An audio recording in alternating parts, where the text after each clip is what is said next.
Welcome. My name is Samarpita Roy. In this lecture, I take you through a short lecture on microbial diversity, part 1 of the Environmental Biotechnology course. In a previous lecture in this course, you have been acquainted with the idea that most branches of the tree of life are microorganisms.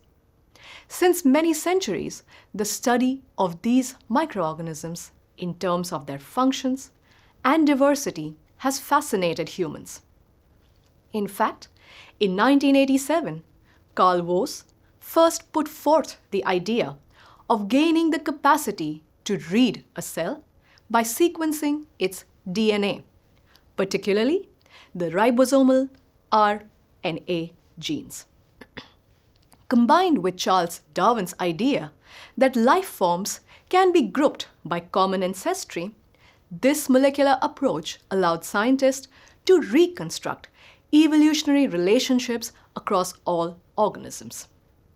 As a result, Woese revealed that microbial diversity spans all three domains of life: bacteria, archaea, and eukarya, forever reshaping the tree of life and our understanding of biology.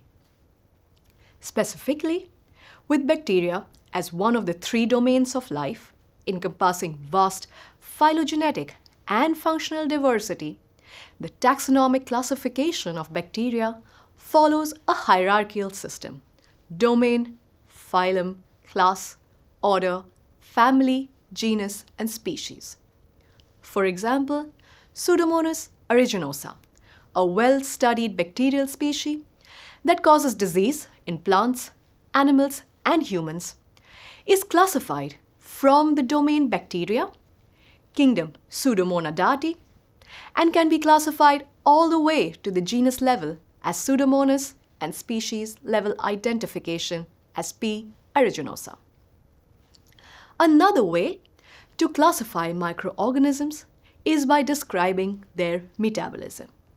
For example, from the last lecture, you are familiar with the fact that all microorganisms generate energy from either chemical reaction, and known as chemotrophs, or from photons in light, known as phototrophs. Subsequently, the basis of microbial growth is the generation of reducing power that is formed from a redox reaction with an electron donor and electron acceptor. In the case of electron donors for both chemotrophs and phototrophs, when microorganisms use organic compounds as electron donor, they are known as organotrophs. And with the inorganic electron donor, they are known as lithotrophs. When describing the electron acceptors for chemoorganotrophs, can be defined as aerobic in the presence of oxygen, anaerobic, or anoxic, that is, in the presence of external nitrates, sulfates, or organic compounds. And finally, fermentative, where the internal organic molecule serves as the electron donor and acceptor. For chemolithotrophs, the electron acceptor can be defined as aerobic in the presence of oxygen, anaerobic, or anoxic in the presence of external nitrates, sulfates, or organic compounds. For phototrophs, since the catabolism utilizes light to generate ATP, the electron donor in the form of water, reduced sulfur compounds, or organic compounds usually provide the electrons to fix carbon into biomass. Now, if we evaluate a nitrifier based on the stoichiometric equations describing its catabolism and anabolism, we can classify it as follows.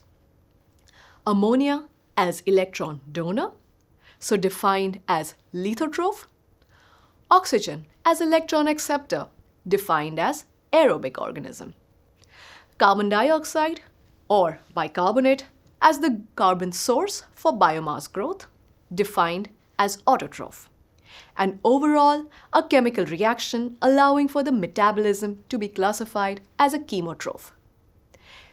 Therefore, based on a stoichiometric representation of a nitrifier metabolism. It can be described as an aerobic chemolethal autotroph. Given the vast microbial diversity that is defined on the basis of metabolism, ecology, and taxonomy, it may be relevant to assess where this diversity arises from. Let us look at the drivers of microbial diversity from these perspectives with a relevant environmental process.